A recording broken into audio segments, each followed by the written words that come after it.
Hello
guys, in this video we will discuss how to we will deeply discuss the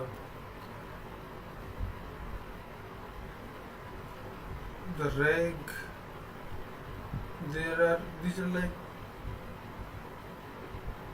we are going to understand four terms that come up constantly in the world of AI, and most people either don't know what they mean or they have understand them but can't connect the dots between them, right? So these four terms are, one is reg, and reg full form for this is retrieval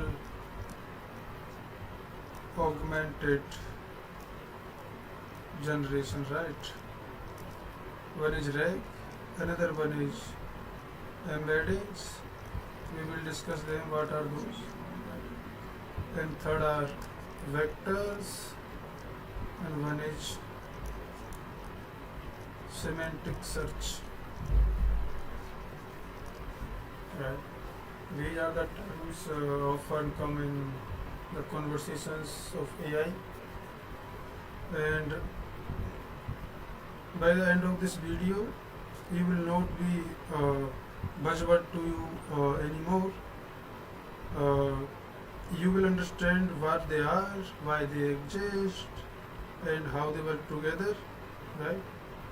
And how they used in real production AI systems also. So let's start not with computers but with something much more familiar as a human being, starting with you is like why AI needs extra information, right? Why AI needs extra information. So let me ask you something, like imagine you are a highly intelligent expert, right? You have read hundreds of books, you have studied engineering, medicine, business, history, all of you have 1,000 degrees, and you have read from the best college, right? You are smart, you are knowledgeable, and you are capable, you are extraordinary, everything. Now, let's say someone walks up to you and asks, is my Azure cloud environment resilient? And you have never seen their system, right? And they are asking personal question. You have never seen their architecture. You have no access to their environment. So can you answer that question? You can, but not correctly.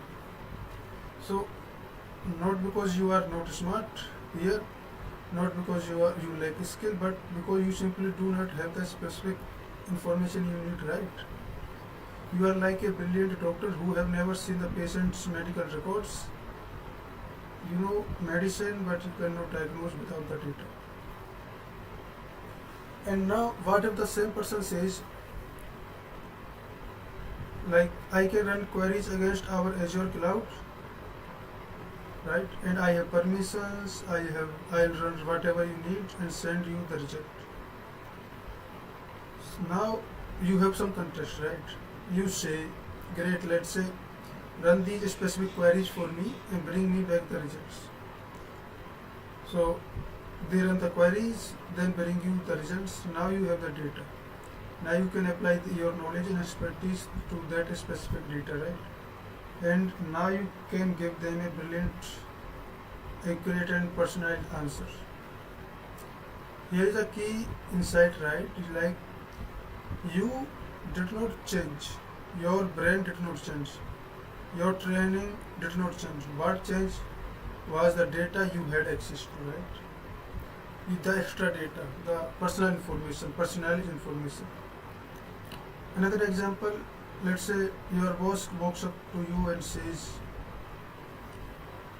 can you summarize the meeting from this morning? But you weren't in the meeting. You don't know what we discussed, what was discussed in the meeting. So you cannot summarize the meeting, right? But your boss has access to the meeting transcript. They pull it up and they say, here is the transcript. Now you summarize it for me. So you read the transcript, you apply your reading comprehension, your summarization skills, your ability to identify key points, and you produce a perfect summary, right? So, like again, you did not change. The transcript, the external data is what made the difference, right? This, in its most human and intuitive form, is exactly what RAG does for you.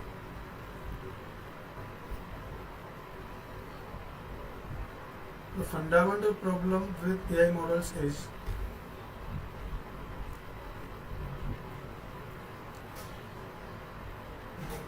so what is a LLM? LLM is a large language model, right? This LLM is trained on the enormous data, very large amount of data. Books, websites, articles, code, research papers, all of that available, right? And this training process cost months and cost millions of dollars and computing power of millions of dollars, right? And it will also require computing power. At the end of the training, you have a powerful, intelligent model, right? It knows about history, it knows about science, it knows about programming, it knows about cooking, right? It knows everything it read, right? It has been trained to. But there is a critical thing you must understand here. Once a model is trained, so it becomes once, let me write it clearly, once a model is trained, right, then it is essentially read only, right? It is trained, now we can read it only, we cannot write it, now we cannot train it and we cannot update it, right? It cannot learn new things now. It can, but if until we did not train it, right? If we don't train it again, then it will not learn new things. Every time you send it a message, it does not update itself. When you send an email, it does not retrain every time a new article is published, right? It will only happen when it will train again. The now model is, we can say, fixed, we can say frozen, we can say static. Now model is this. Think of it like a textbook. A textbook printed in 2022 cannot tell you about events that happened in 2024, right? So no matter how brilliant the textbook is, it only knows what was written inside it at the time it was printed, right? So now question is, if the model is fixed in frozen, how do products like Microsoft 365 Copilot know about your email, right? How does it know your documents? How does it give you answers about your specific data, right? The answer is not that Microsoft trained a special version of the AI on your data. The answer is that would be like completely impractical also, because it takes a lot of billion dollars to train every single user. So answer is the RAG. And to understand RAG fully, we need to understand one more thing first: the concept of orchestration. Orchestration, right? What is orchestration?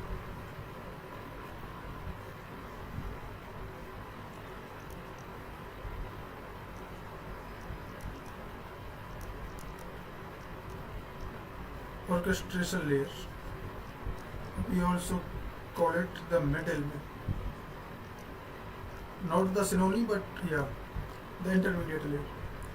In real AI applications, user almost never talk directly to the AI model. There is always a middleman. We call this middleman as orchestration layer, or you can say orchestration engine, right? Think of this is like very smart personal assistant sitting between you and the AI. So what this assistant, how this work, uh, what happens step by step, let me write here, like this. Okay, this is step 1. What happens is, you as a user make a request like summarize all my messages,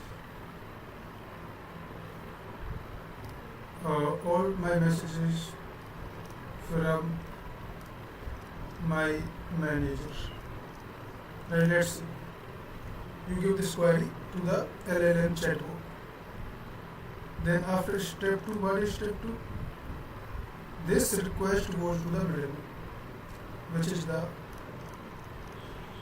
orchestration engine, right? Request goes to the orchestration engine, right?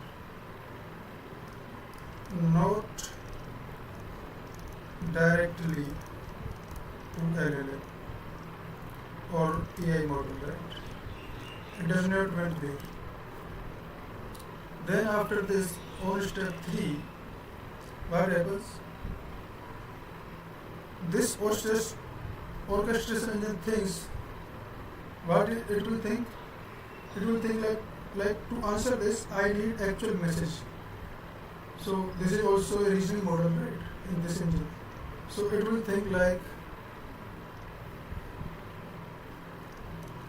I need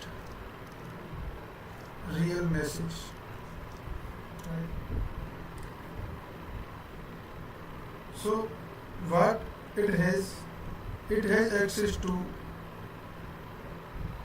the Microsoft Graph, where the actual messages are stored. So it has access to MS Graph, Microsoft Graph, right? Let's say, and it will say, I will fetch from there, right? After this orchestration, on step 4,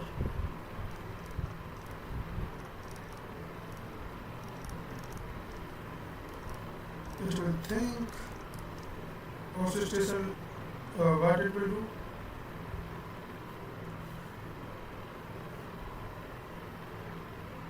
Orchestration engine will, what it will do. What it will do? It will query the MS Graph, right? For example, it will query like this: get 12 emails from last week from my manager. Right? That graph will return those. Now, after this step, this engine orchestration engine, it will build a new print. You give a prompt here, right? Summarize all my messages like that. What it will do? Build new prompt, right? It will build new prompt. This prompt will contain all the 12 messages or 12 emails from the manager. It will say like, here are 12 mails from my manager within last week.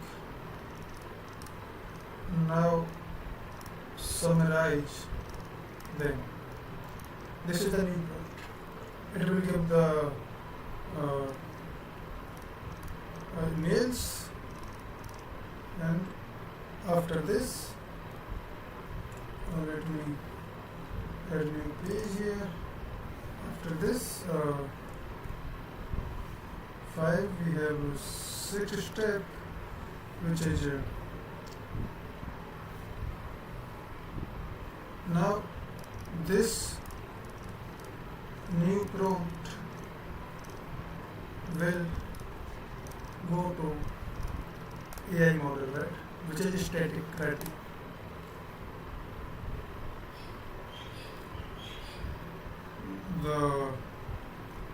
Then step 7 here. After this,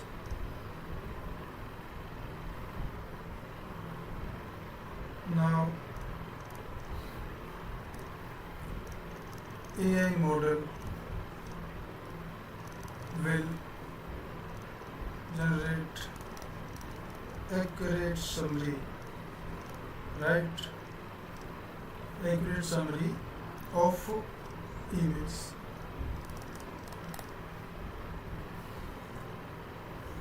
And user gets answer like this.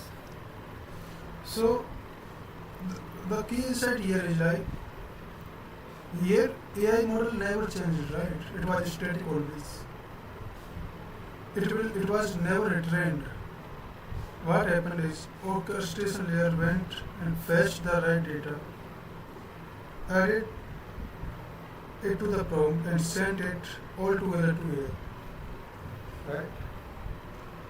This is what happens when in Microsoft 365 Copilot and GitHub Copilot or Google Gemini products, everything, in every modern AI applications, this is how it happens. Production names for this process is like grounding. Grounding is like Microsoft term for adding real world data to the AI context. This is called grounding. Let me define that. For this process we have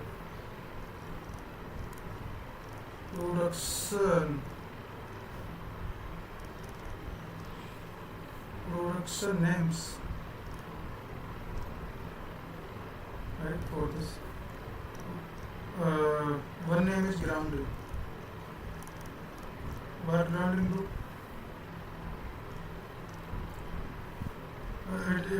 Microsoft use this term for adding data, or you can say real world data to AI's context. Context is like the prompt. What is the prompt we are giving? What is RAG? This is the general industry term, right? let's say general industry term. This is used by Microsoft, right? And then we have wait. Then we have semantic kernel.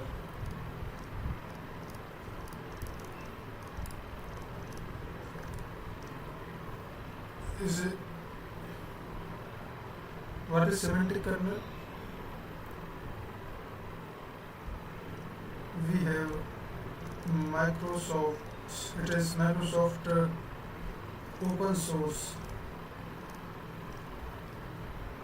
framework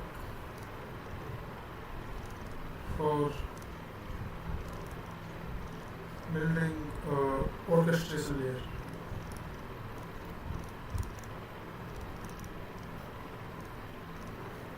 Right? And we have also LangChain, Llama Index, right? These are the other popular orchestration frameworks, right? They all do the same fundamental thing, right? Fetch relevant data, add it to the prompt, and make the AI smarter on your specific data.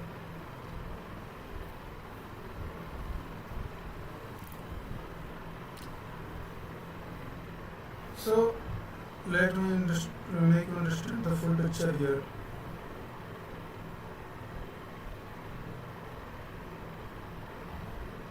Just a minute.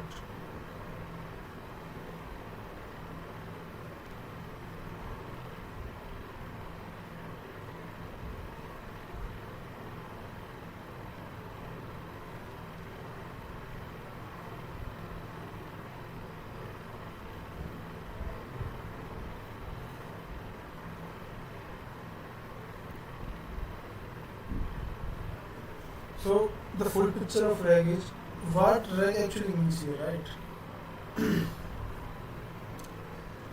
So RAG is, you understand, the retrieval augmented generation, right? So what is retrieval here? Retrieval is the act of going to get specific relevant information from somewhere, right? One is retrieval, R, then we have A, which is augmentation. Augmented, what augmented means? Augmented is enhanced, improved, which we add something, right? And what is G? First we retrieve actual information, we add this information to the prompt, the original prompt, and this is generation, right? Generation is AI producing a response. This is generation. RAG is when you give an AI model, right? The relevant information as part of your question, so it give you a better answer. Okay. So why this RAG exists? Because first reason is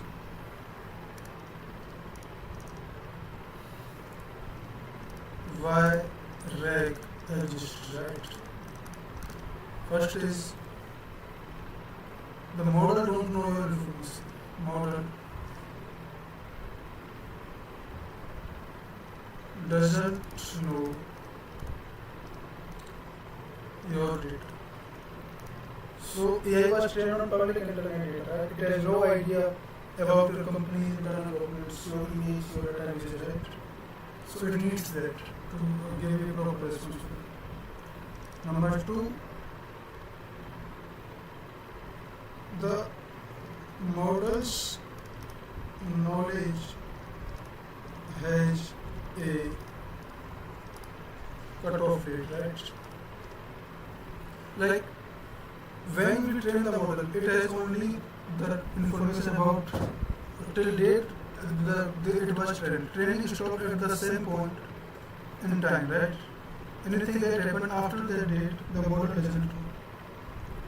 Or number three is the reason is retraining is impractical, right? You cannot retrain a massive AI model every time because your data changes, right? It costs too much, takes too long, and would be different model every day. RAS solves all three problems without retraining anything. So next thing is quality of RAG. How we decide like this is we are performing a quality RAG operation. So for this we answer like this. Okay, we go for custom color, which is this is remote. So that says okay.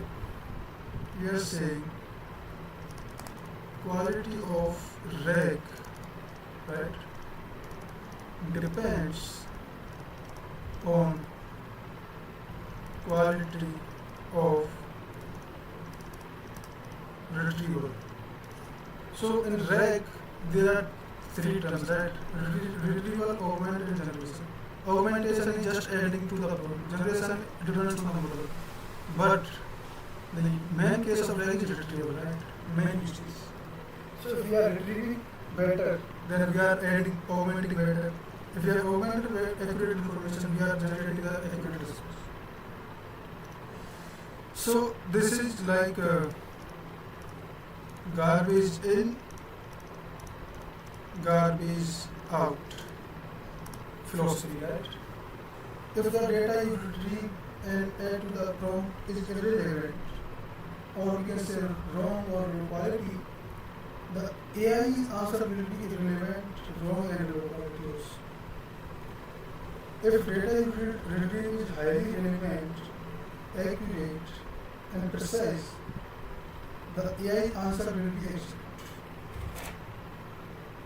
So the entire challenge of building a good RAG system comes down to one question: how do I reliably retrieve the most relevant data to answer my question? Right? But how I reliably retrieve the most relevant data to answer any given question, right? So to understand this, right, for this we need to understand these terms: embeddings, vector, and semantic search to understand the retrieval, right?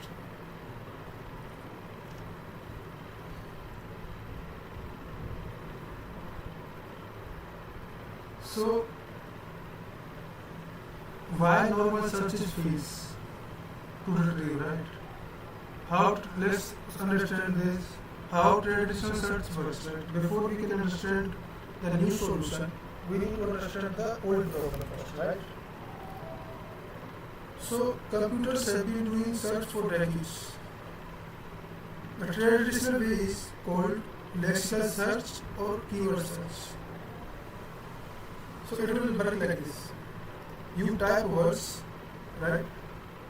You type words and the computer looks for in the document, right? For documents that contains those exact words or very close variations, right? For example, you search for manager, right? You search for manager. Now, what computer will do in the old system, every document containing the word manager, right? It will find that document. The computer, in this case, computer will not find documents about boss, about leader, about chief, or about supervisor. While we can mean manager as boss also, right? Both as leader also, as chief and supervisor. Manager and boss and everything is the same and similar thing, right? Let's say you search for heart attack. Let's say heart attack. Traditional system will search those documents and find those documents only which contain this word heart attack. Right? It will not find like cardiac arrest, right? Infraction, cardiac event, coronary, right? These related medical terms to heart attack, right? They will mean the heart attack. The problem is called the vocabulary mismatch problem. Vocabulary mismatch problem, right? The word you use in your question might be completely different from words used in the document that contains the answer, right? And the vocabulary mismatch problems get worse is more when complex scenarios, right? For example, what if your data is not text at all? What if your data is a photo? What if your data is a video, right?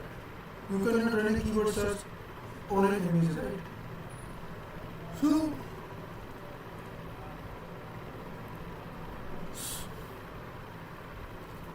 So traditional keyword search breaks completely where we move beyond plain text. And in modern world, our data is mostly multimedia, like photos, videos, voice messages, PDFs, diagrams, right? So we need a fundamentally different approach. What is that approach? The approach is based on the meaning of the word, not the exact word. Right? The technology that makes it works called the embedding. So we need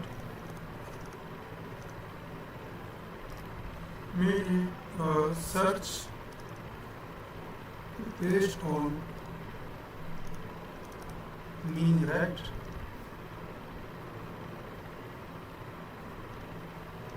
And that with help of embeddings. Let's understand how we can understand embeddings, right? So,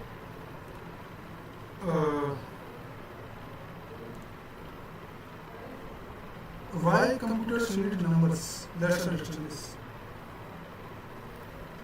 So, computers do not understand words, right?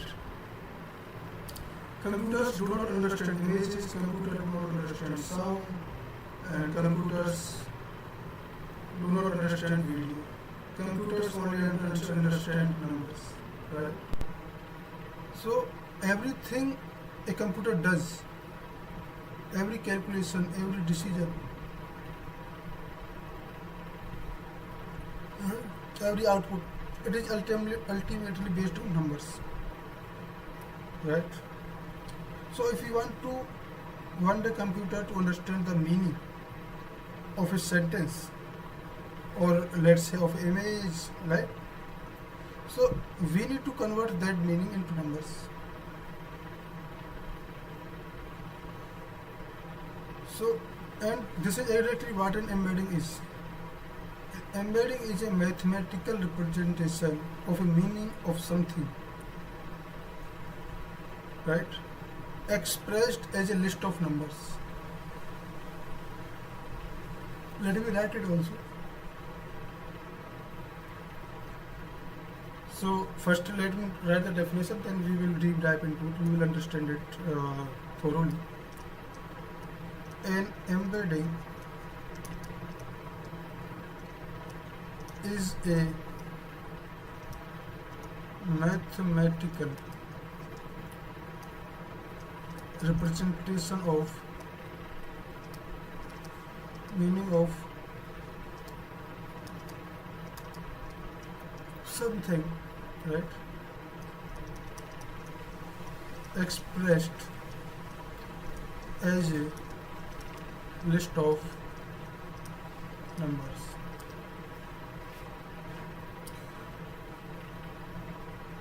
So imagine we want to represent the meaning of word using just two numbers. Let's, right? So we have only two numbers. We want to represent meaning of some words, right?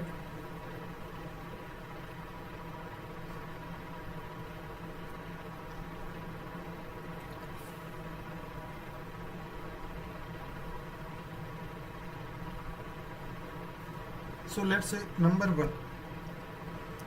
Number one represent what? About a word. How authority related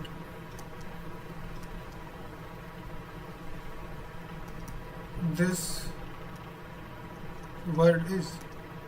We have to score that word from 0 to 10, right? And number two is how formal is this word. Here also scale is 1 to 0 to 10. Now let's say we are trying to represent those numbers with these two numbers. We are giving them like manager. How much it is? How will you give this manager word as authority and as formal? Manager is authority. Manager has some authority, right? Yes. Let's say we give it 8 out of 10, and manager formal it is 7 out of 10. Let's say there is about boss, right? How authority is boss? I think same as manager 8, but it is not that formal, so it is 6, right? We can say we have a word leader, right? Leader is manager. It can be a team leader also, right? So it is below manager, so we will get authority to 7 and 6 to formality. This is not that formal. And let's say chief. We have a chief.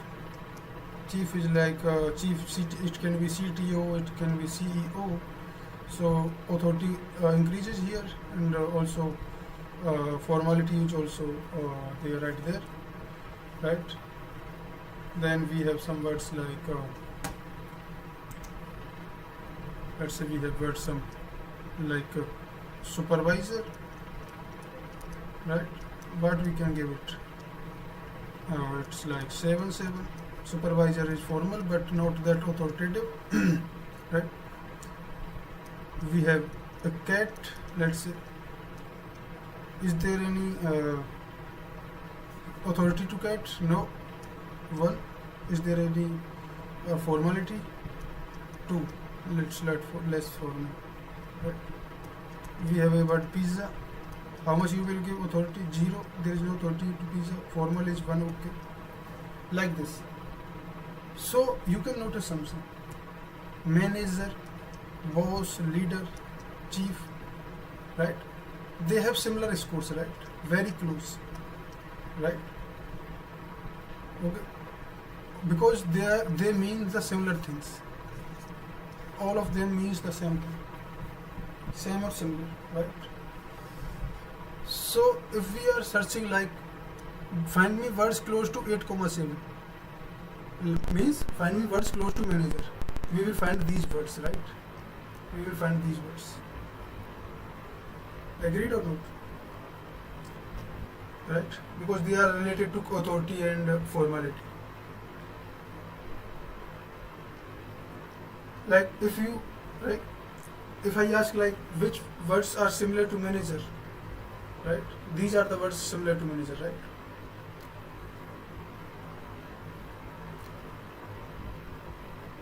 And also this does not contain any, like there is no similarity between boss and manager as word, right?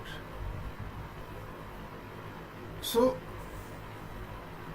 These two numbers are not enough to capture the full richness of meaning, right? Manager does not have only two characteristics. It has many more characteristics like formal, authority, and salary, position, city, like that, everything. So real embedding models use hundreds or thousands of numbers like this. So for example, there is an embedding model called ADA 002. It uses, it is from OpenAI, it uses 1536 numbers,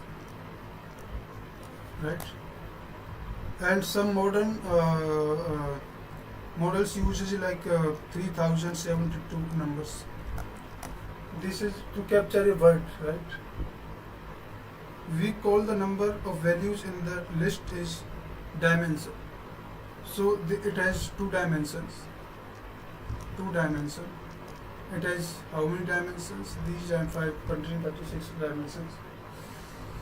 But the principle is exactly same here as the simple two numbers example. This is just in higher dimension. It will capture the higher, richer meaning. Now what is a vector? You understand the embedding, right? Now what is a vector?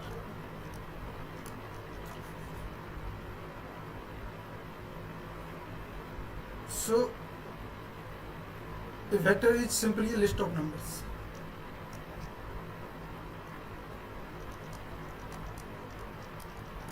Like this, right? A list of numbers with a specific length.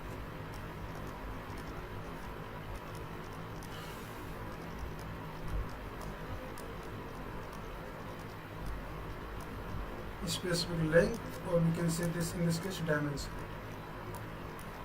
right?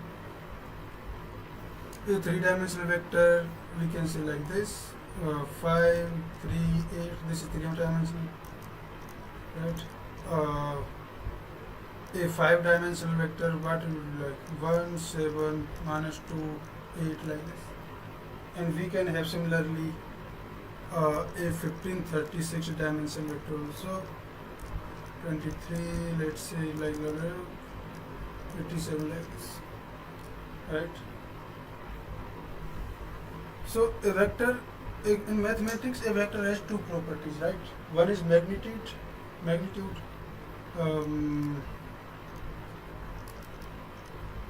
like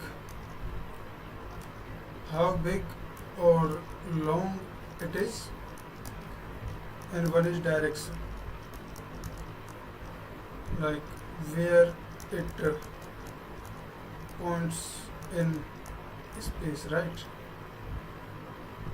So for our purpose, the most important thing about vector is that two vectors pointing in the same direction represent the things with similar meaning. For example,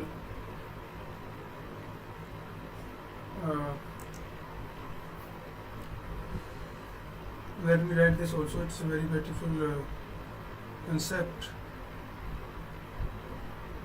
Okay. Let me find this yellow color. Select like two vectors pointing in same direction, right, represents things with similar meaning,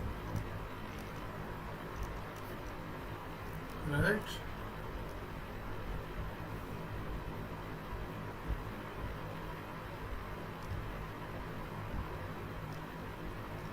Okay.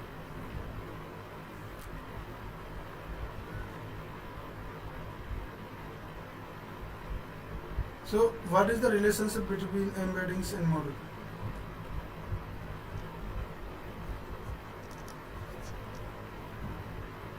And vectors. So embedding is the process of representing meaning mathematically, and vector is the result, right? You know, process of representing meaning mathematically, right? And vector is the result of this. In practice, people use these words interchangeably. When someone says like embedding of this document, so they usually mean the vector that represents this document's meaning, or we can say more specifically. Embedding is the verb, right? To embed something, to represent it. Vector is the noun, the resulting list of numbers. Same things, two different angles, we can say. What is an embedding model? So, I will be back, guys. I will continue this after I have to go somewhere. Or should I continue this? Okay, let me see.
Okay, so it's around 48 minutes.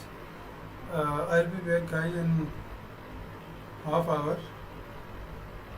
Just wait, and we will continue then. Okay.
applications.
Alright guys, I'm back.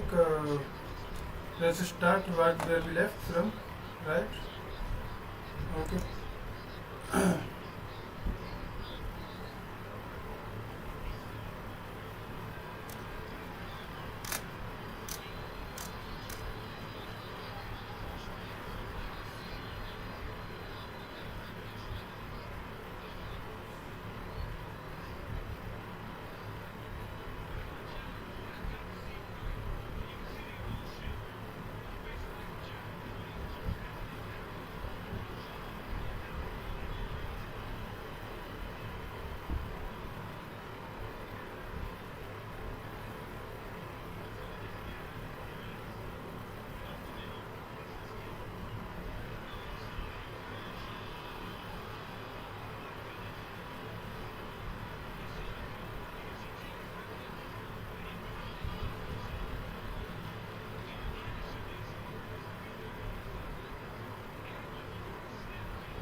Okay.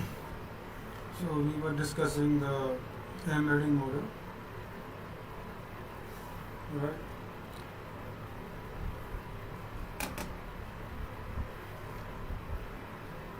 So who generates these vectors, right? Who turns meaning into numbers like this? So this is called the embedding model. So let me define it. Uh, Embedding model, right? It's a special type of AI model which is trained specifically to convert any input.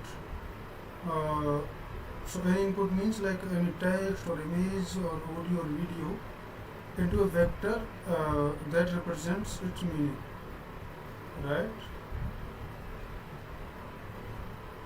So uh,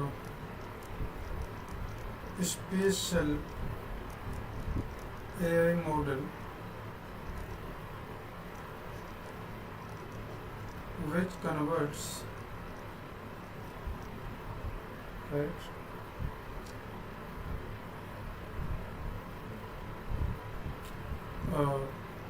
any input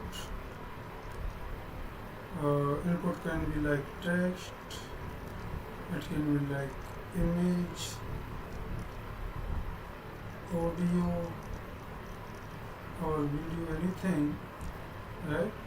It will take that input and convert it into a vector. You know what is vector? It's a mathematical list, right? With a defined length or dimensional,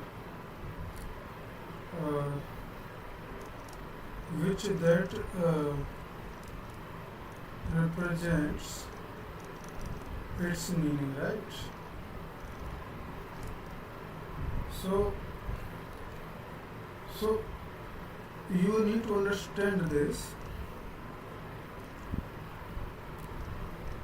Embedding model, this is not same as any AI model, right? Or we can say LLM, right? It is not like that. A language model like LLM, like GPT, right? Like GPT for Cloud, right? Gemini, these are the language models. These are for generate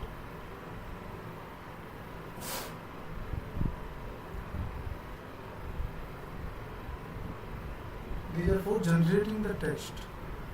Right? You give them a question, it will give you the response, right?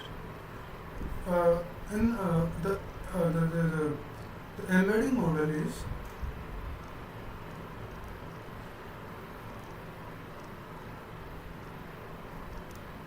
embedding model is like we have embedding models like OpenAI's, right? OpenAI gave us Ada this, right? And Google has this model called text embedding.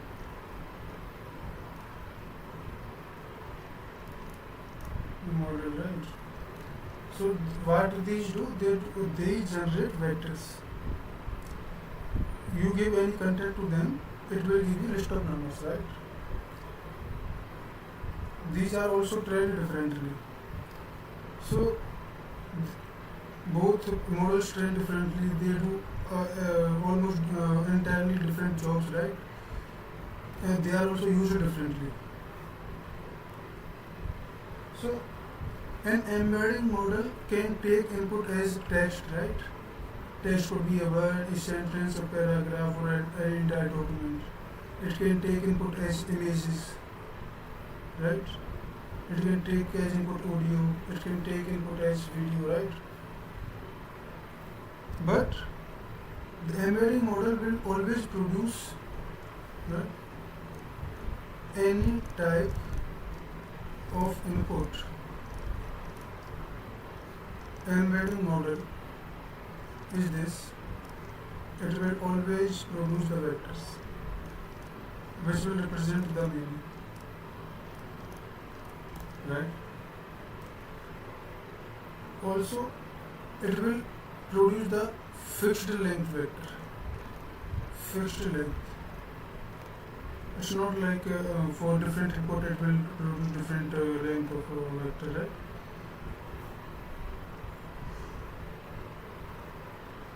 So let's say if I send a text, right? Let's say for example, if I send a text like tell me about embedding model, like this, right?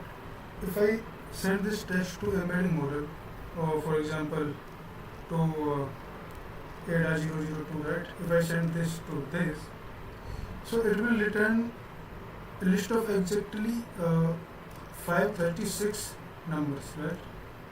List of 536 numbers, right? So what does this represent? This list represents the meaning of my sentence, right? So if I send, let's say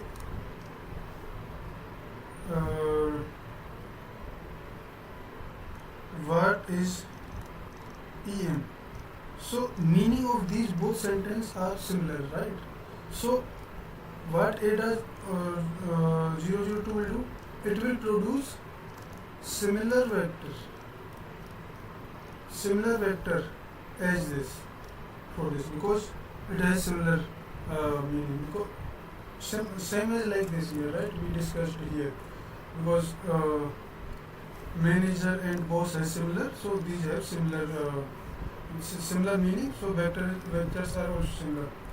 This is two-dimensional example. It is 5, 15, 36 dimensional example, but it works the same, right? So in a real rack systems, right? So what you do, you run your entire knowledge base through an embedding model, right? Upfront, right? Every document, every images, every piece of content, right? Then what you do, you convert that all the data of yours and convert them to vectors and store them. This process is called indexing, right? Indexing is convert data into embedded vectors, right? And store them.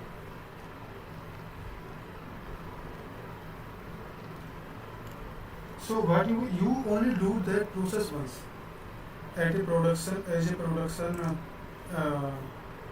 level. You do this process only once, right? And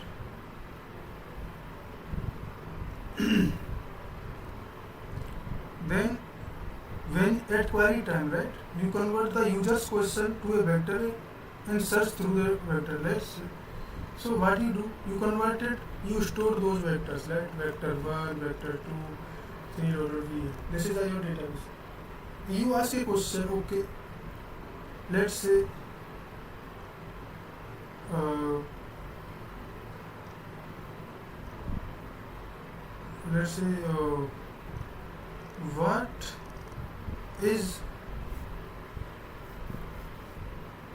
what is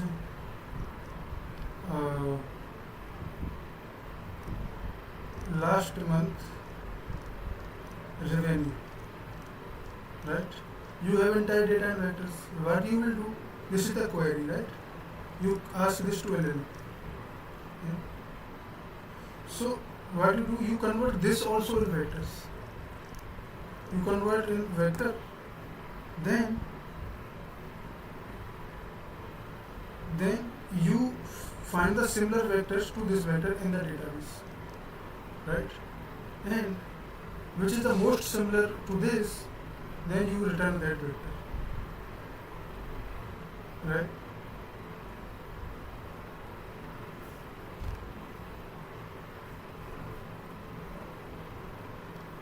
Right. Now another concept is chunking. Let me explain to you. Chunking. What is chunking, guys? So how we can handle large documents, right? So the challenge is what to do when we have very large document, right? Let's say we have a 100-page PDF, right? We have this. So we cannot send as one input to the embedding model, right? So embedding model also have limits how much text it can process at once, right? Which is called the context window.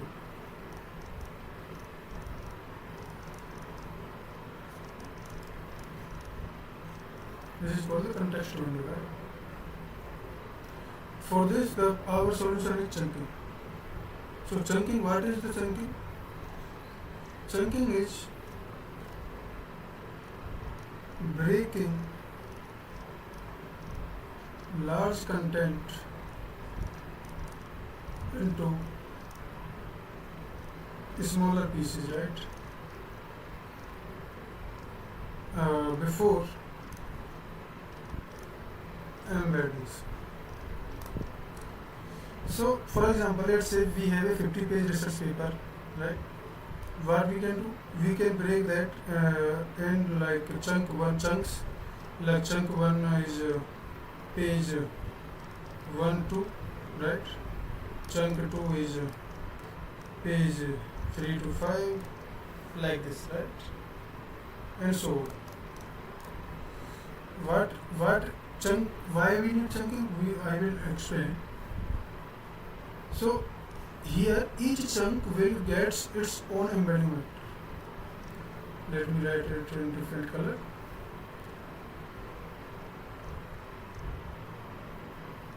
Each chunk will get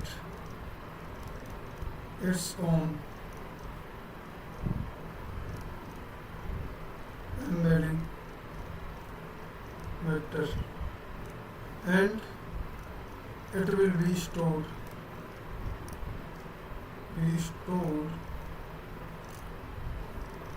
separately, right? So when you search, what you will do, when you search in the database, right, you search across all chunks, right, which means you can find the specific section of a large document, right, that answers your question, not just the document as a whole, right? So if you want to like what is the, let's say on page 3 and 5 you have information about ML concepts, right? This chunk is embedded in chunk 2. When you query about what are ML concepts discussed in the chapter in the PDF, right? So that vector will highly correlate with this chunk's vector. This chunk is embedded vector, right? Stored, and that query vector also find this vector most similar, so it will return this only, this vector only, right? So how we should chunk? This is very important, right?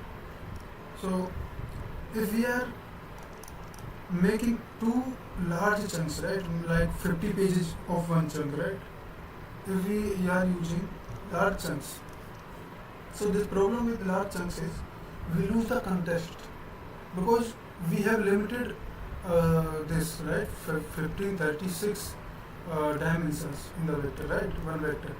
So how much can it is limited, how much it can store the information in context, right? If so limits, right?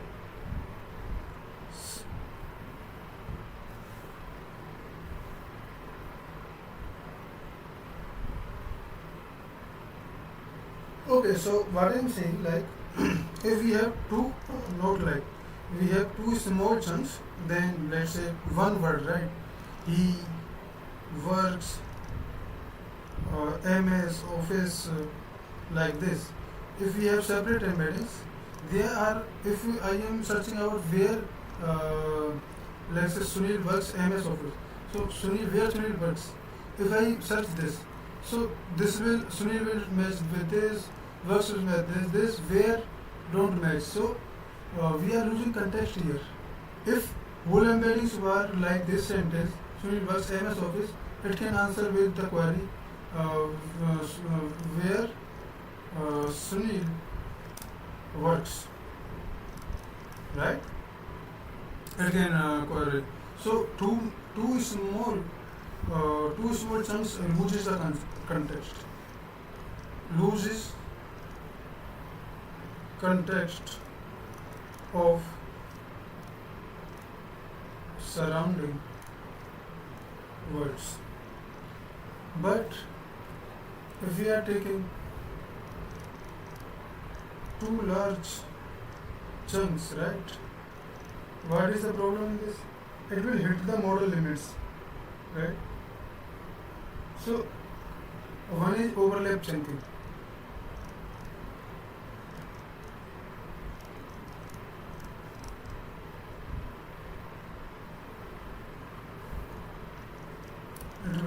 hit model limits, right?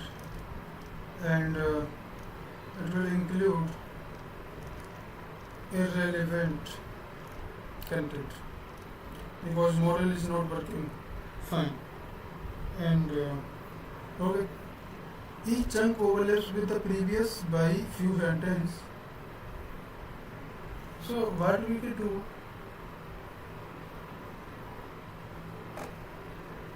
what we can do is, we have chunk 1, right? It has 1, 2, 3, 4, 5. So need works at MS Office in Bangalore.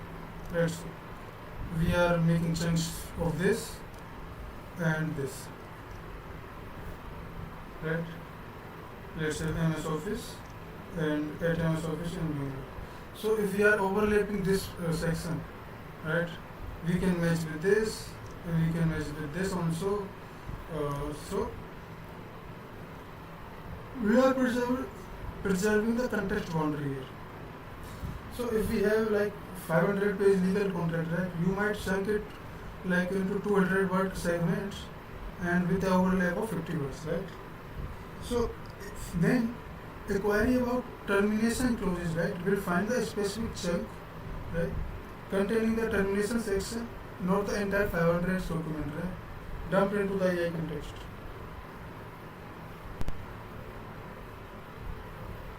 Okay. Now next thing is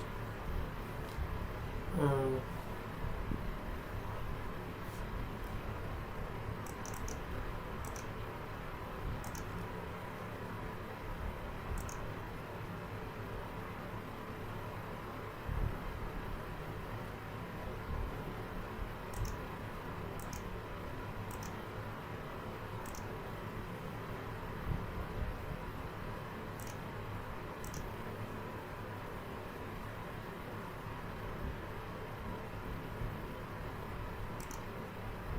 okay.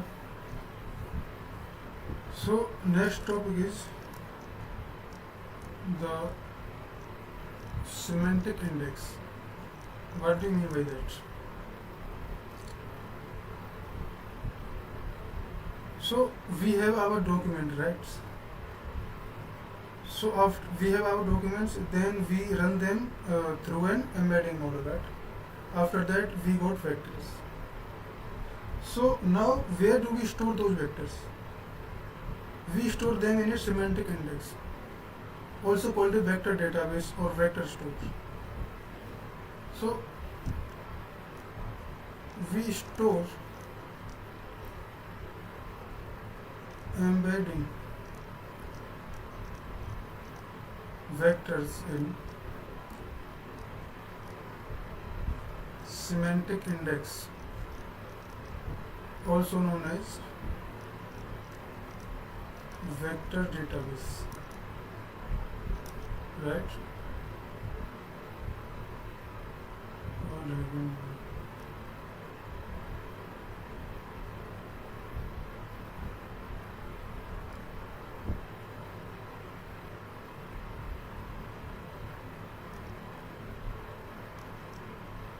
Okay. Vector store. So why it is this? So it's a specialized database, right? So it is designed to store embedding vectors, right? Store embedding vectors. It is designed to search through millions of vectors extremely quickly.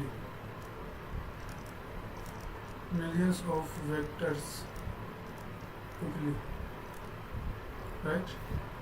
And return the vector that are most similar to a query vector, right? And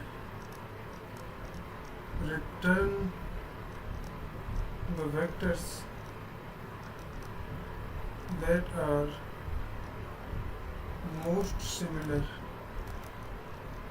to query vector. right? Why can't we use very regular databases like MySQL and Postgres, right? So a regular database is optimized for exact matches, right? Find all rows where name is John Smith, like that, right? But a semantic index is optimized for similarity searches. Let's say find the 5 vectors most similar to this vector. Like we have a vector query vector q1 and we have the database. We have to find the top 5 vectors which are most similar to q1 in the index database, or we can say semantic index, right? These are completely different operations altogether. Regular databases are like terrible at similarity searches, right? They can't find. The semantic indexes are purpose built for it. So let's say these are the few examples of the in production. We have Azure AI search, right? We have we can say cognitive search also, right? Microsoft Managed Vector Search Service Library. We have this is Pinecone, right? And we have a VV8. It's a open source vector database, right? And we have Chroma, a lightweight open source, very popular for development, right? Also we have one is this is PG Vectors. It's a Postgres SQL extension here, adding vector search to Postgres. So Postgres GraceSQL extension, right? We have Azure Cosmos DB. It also support the vector search, and we have Azure PostgreSQL now support vector search via Post PG Vector extension by this extension. Okay, so notice the trend, right? Almost every major database service is now adding vector search capabilities, right? This is not a coincidence. Vector search is becoming a fundamental requirement for any application that uses AI, right? How a semantic index is built? Let me explain this little bit. Okay, let me find a new page and let me okay.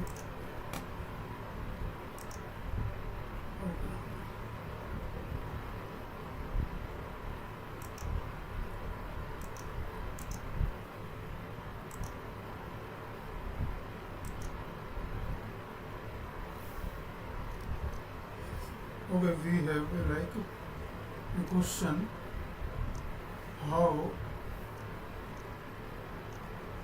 semantic index is built, right? This is the question. So let's walk through all full process of building a semantic index, right? We have some steps. Step 1: gather your content first, your documents, right? Gather your content like documents, images, audio, video, database records, anything, right? After that, process each piece of content, right?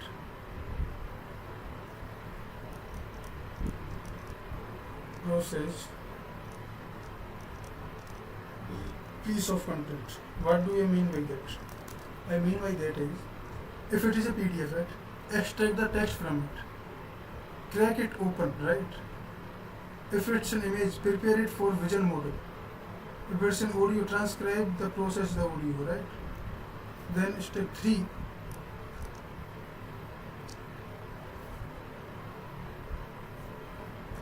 is chunk large content into smaller pieces, right? This is the uh,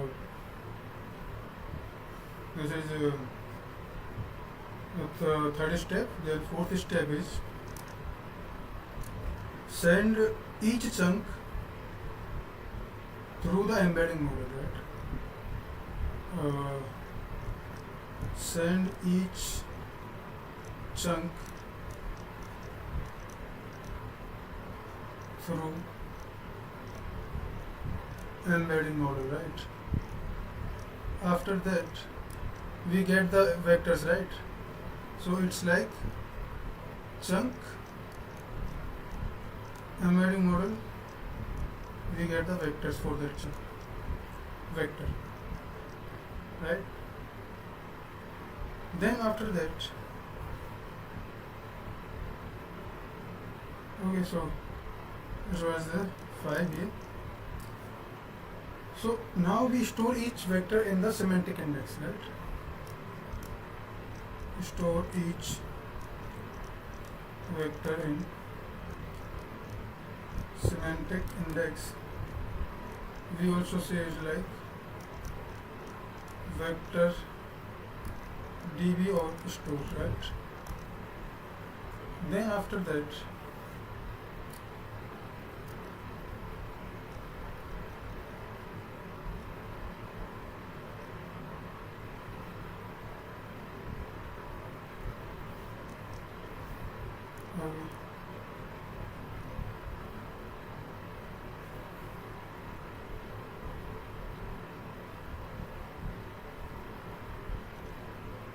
should I go for black page? Can I do it? Okay, let me see.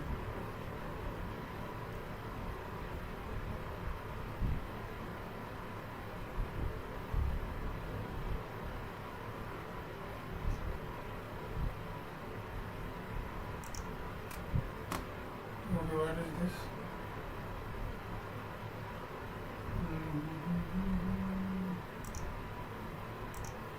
Okay.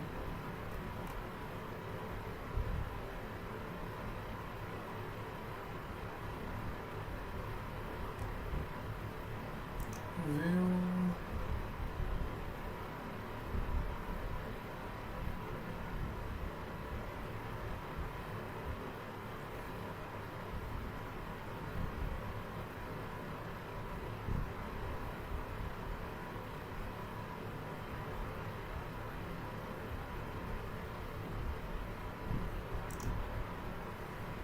Okay, I think this is best fit. Okay.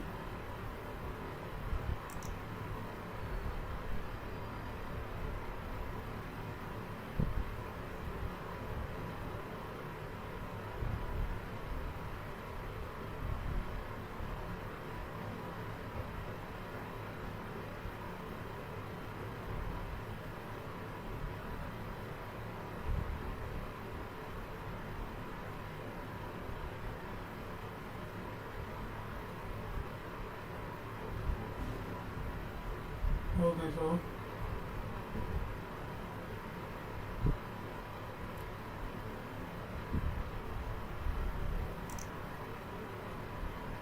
paper color, right?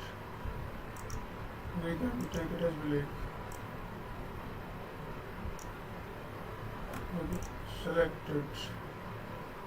Alright, I think we can work with this also, right? It's more visible. Okay, right.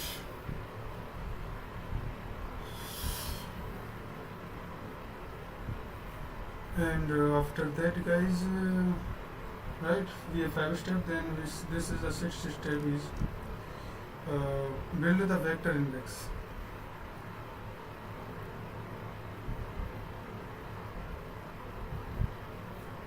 So last step is build the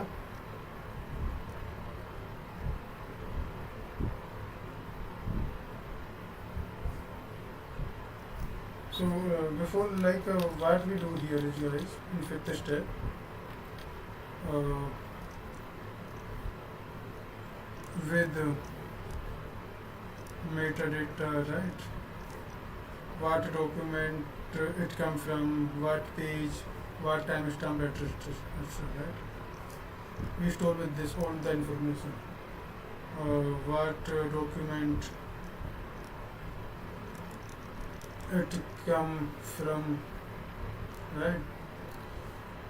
Which page, right?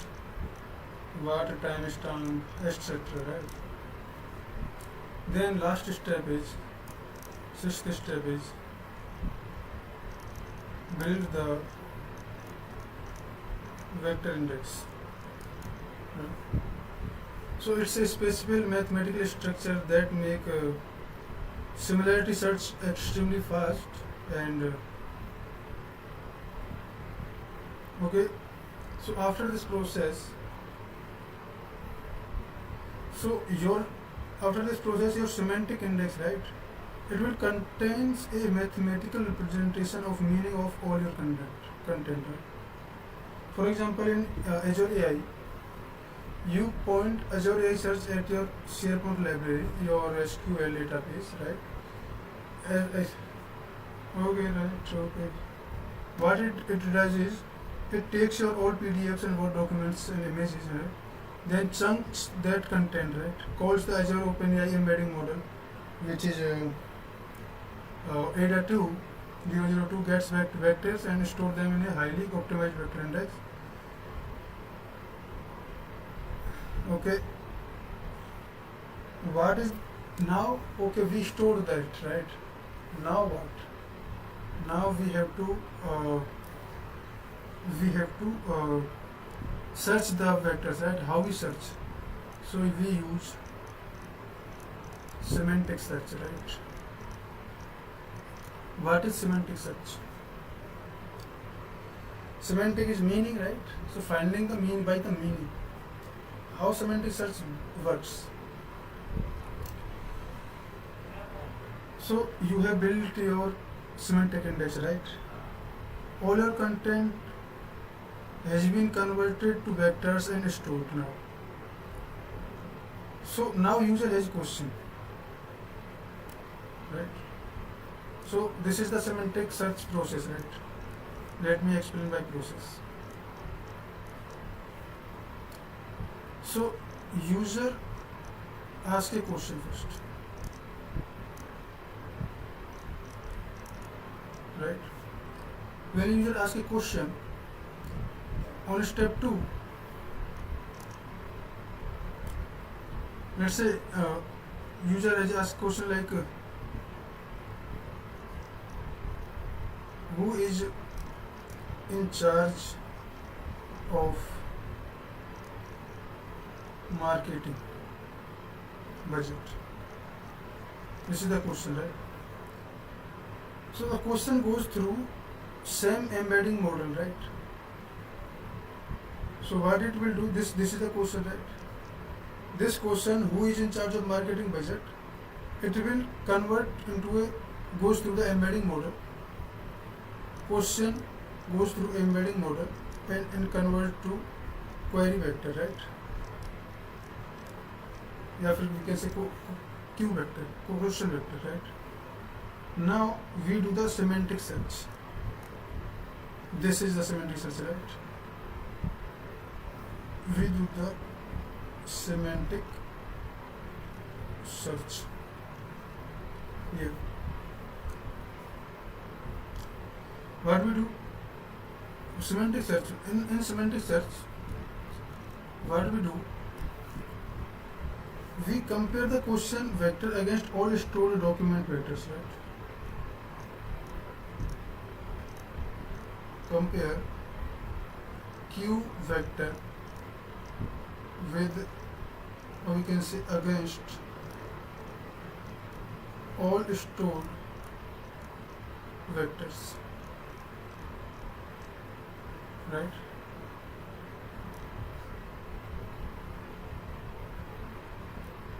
Find the ones with the smallest angle between them. So you remember let me find the ones with smallest angle between them. You remember here we said like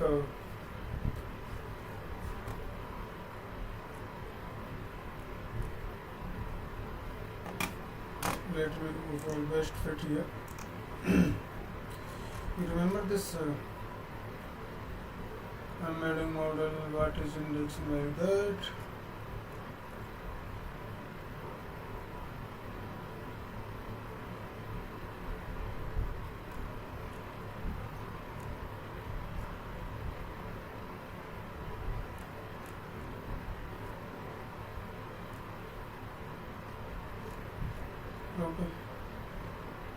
Okay, this point. Okay, this is very okay. This point like this. Two vectors pointing in same direction represent things with similar meaning. Same. What do I mean same direction? Like similar numbers they will have. For example, 7 7. These all will point to similar direction because it has similar values. If like it has we have a 1 1 vector, like let's say we are pointing here, this is 1 1 vector, it will pointing this. If we have minus 1 comma 1, right, so this vector is here, minus 1 comma minus 1, this vector points to, right. So if we have like 0.9 comma 0.9, so these are similar vectors, it will point to in very similar directions, but and this is for 2D space, right? We can propagate this for a high dimension. These are exactly opposite, right? So this have the highest 180 degree angle between them. So what I am saying is, if two vectors are similar, they will have very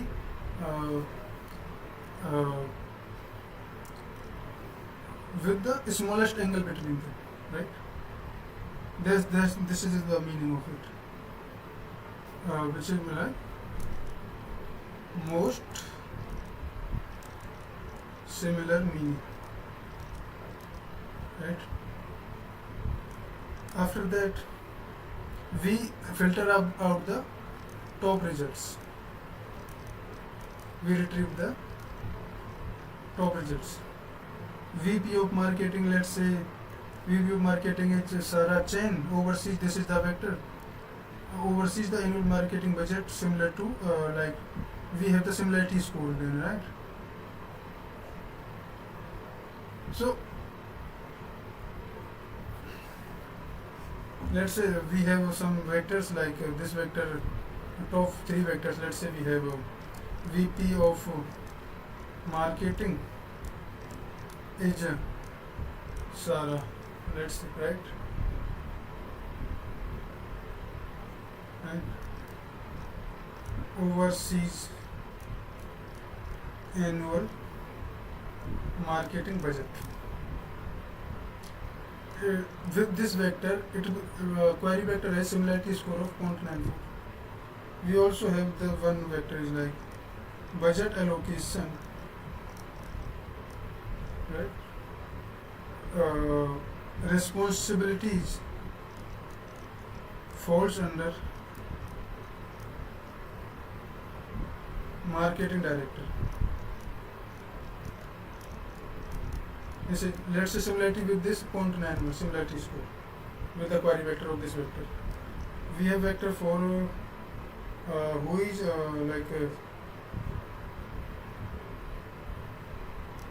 sir reported Q3 marketing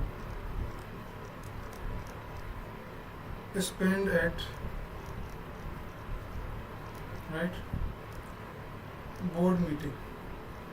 So this is also have some similarity with the question. Let's say it's equal to 0.7. We find these top scores of model, right? Then after this step, in step 5, what we have? These top results are added to the prompt for the AI context, right? result 1, result 2, result 3, right? And after that the question was who is like, who was the, this is the new prompt. Now this prompt goes to AI model, right? So this AI model generates a perfect answer based on your document, like that. Okay, so let me go for something more. Let me see if anything left. Okay. Or next is, so did you notice here, like user asked like who is in charge, but the document talk about overseas responsibilities falls under, right, like that, reported or mobility. Not one document used the exact word in charge, right? But semantic search found them anyway because the meaning was similar, right? They are pointing to the similar direction. This was the lowest angle between them. This is the power of semantic searching. It finds the meaning, right? Not the words. What is the math behind the semantic search like? So math behind semantic search is like this. One is nearest neighbor, right?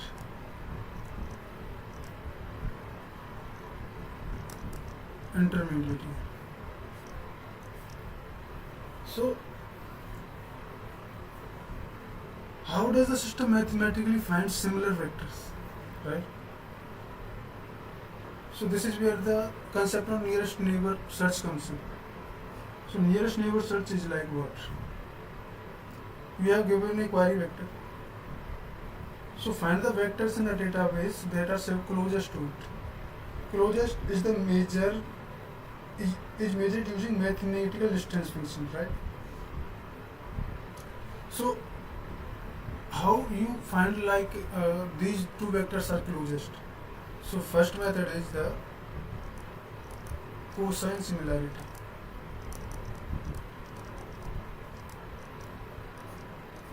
Right? So measure the angle between two vectors.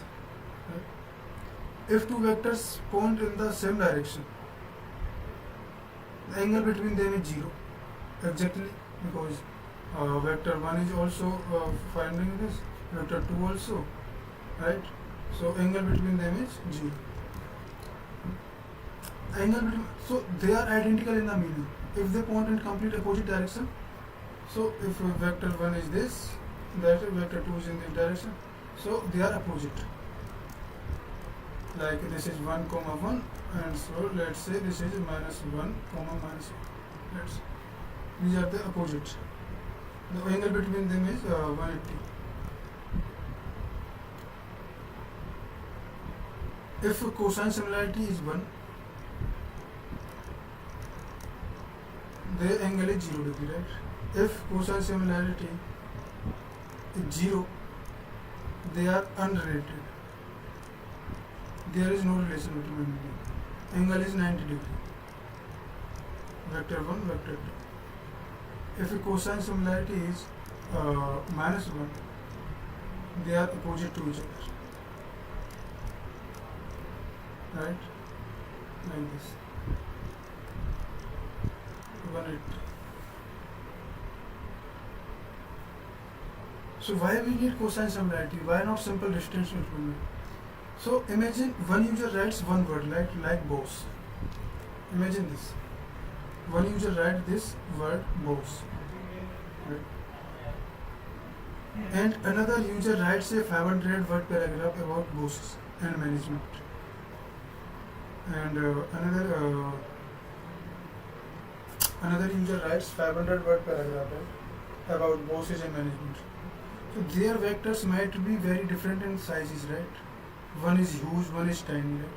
But point in the same direction. Both are about authority and management, right? So cosine similarity measures direction, ignoring size. So both words would be considering similar, which is correct. So if I have this 1, 2, 3, 4, this is 1, and we have 1, 0, 0, 0, right? 1, 0, 3, 4, like these are like very far from each other if we count the distance, but they are very similar, similar direction. They go in similar direction, like this.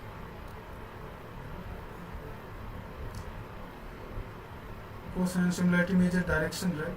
Ignoring the size, so both would be considered similar. Second is the Euclidean distance. Second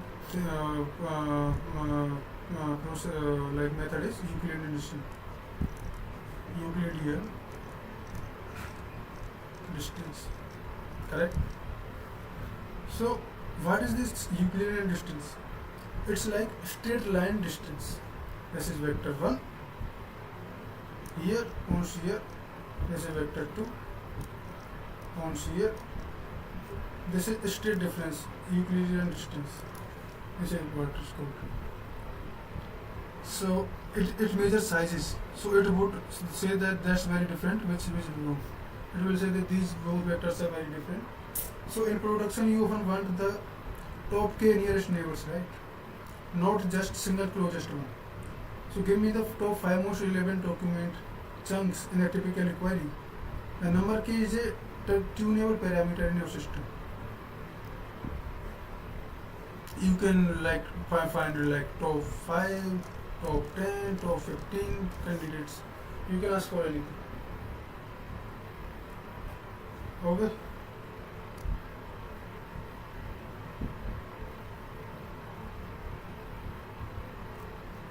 Now next we have approximate nearest neighbor. So we have next is approximate nearest neighbor.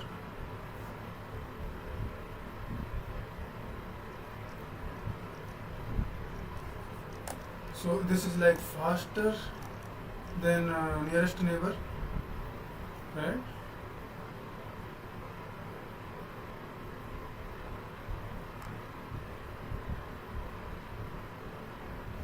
Faster and advanced.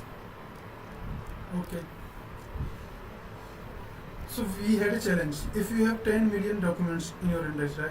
Doing the exact nearest neighbor search means comparing your query vector against all 10 million vectors, which is very slow. So for that we have this ANE, approximate nearest neighbor, right? How this will search? Using clever mathematics structure. It will find the nearest neighbor without comparing against every single vector. How? So we have this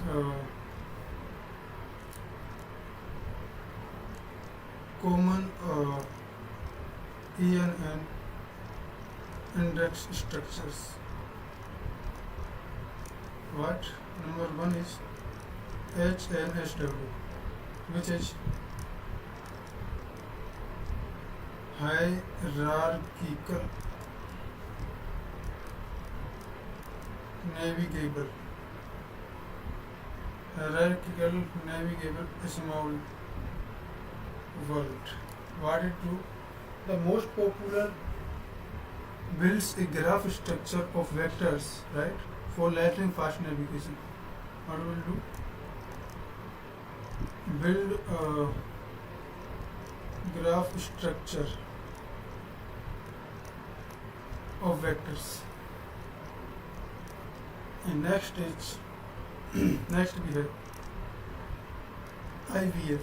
You know IVF you use for pregnancy and all. So it's like inverted file index. So why we use this is like it clusters vectors into groups, right? Then only searches the most relevant cluster. It will cluster vectors into groups and searches only most relevant vector. And third is LHS. Not LHS, is very fluid. LSH. This is locality sensitive hashing. What does this mean? In this, it uses the hash functions that map similar vectors to same bucket. Uses hash function, right, that maps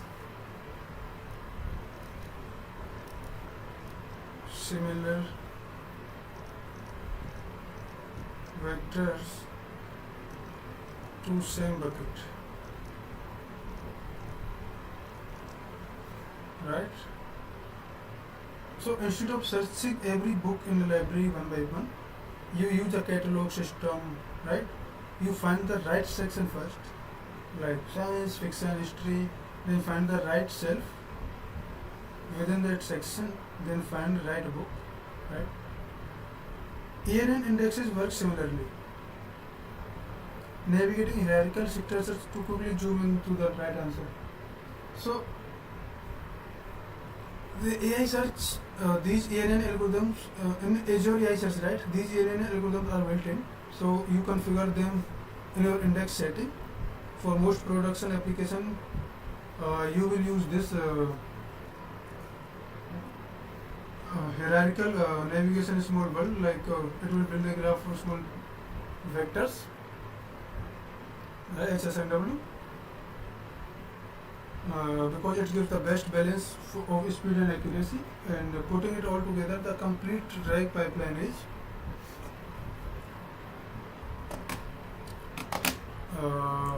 let me put it together.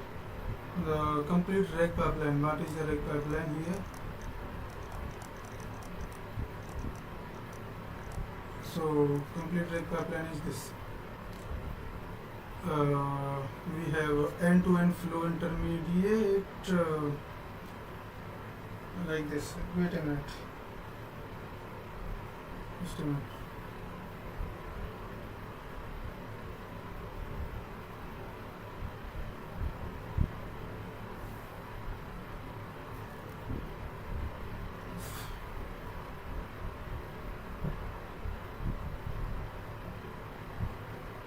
So we have phase 1, right? Phase 1 is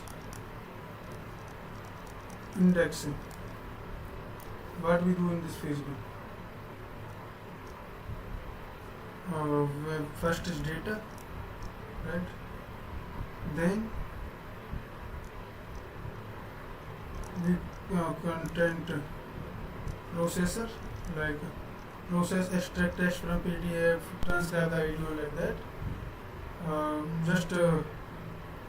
Get in the PDF, like text format, get the data in text format. Then chunker, right? Then we have embedding model,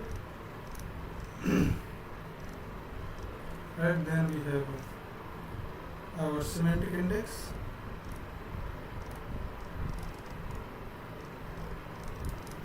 right?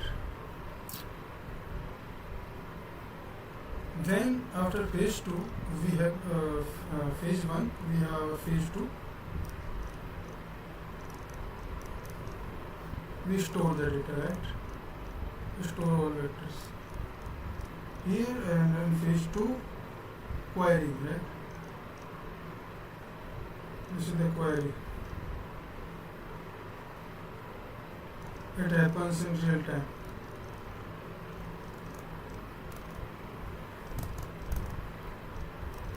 When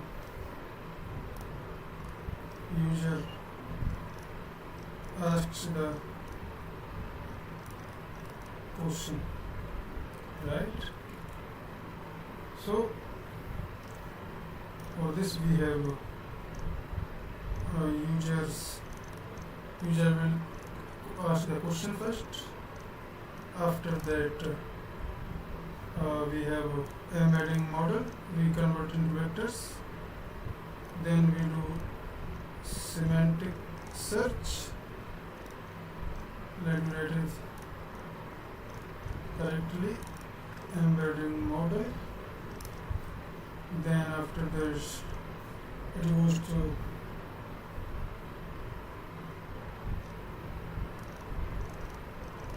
retrieve document chunks, right? After that we have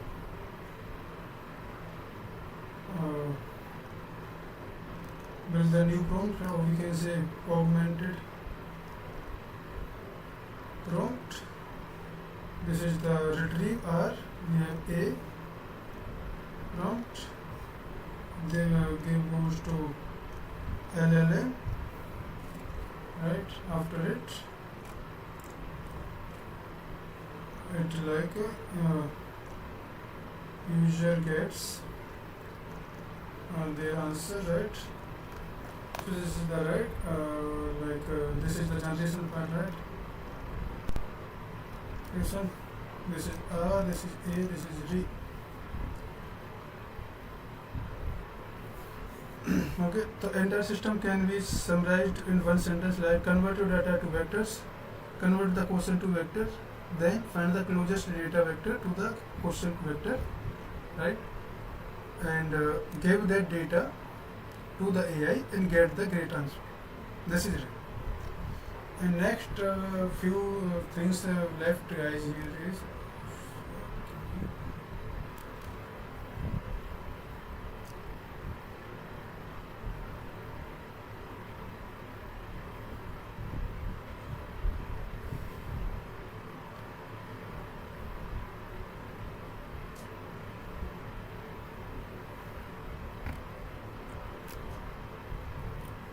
can we wait for 5 minutes, guys? I will be back.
Hello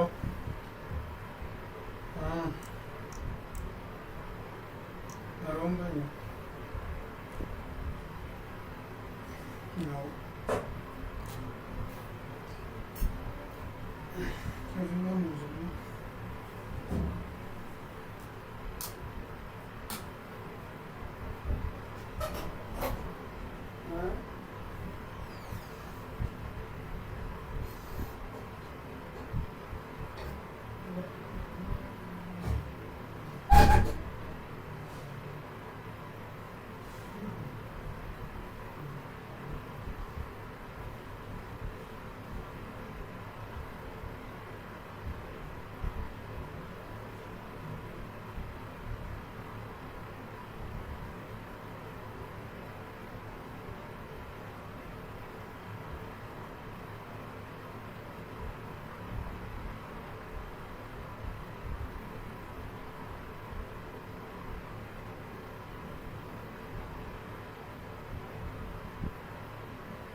वैसे मैं startup circle में रहे आगे तो काम रहे भाई जानकारी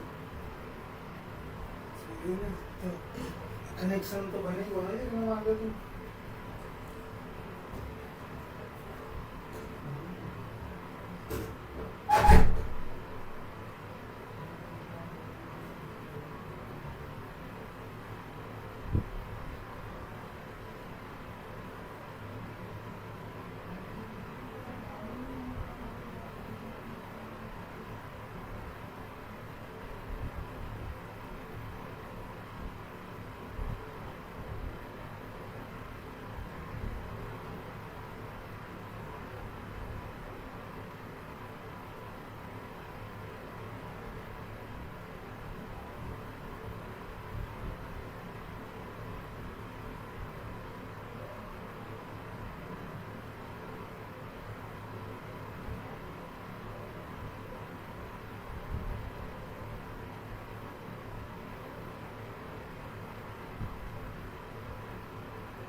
ले आया मोटरसाइकिल है मामा पाते कहाँ गए नहीं गए रुपये दे क्या रुपये की दे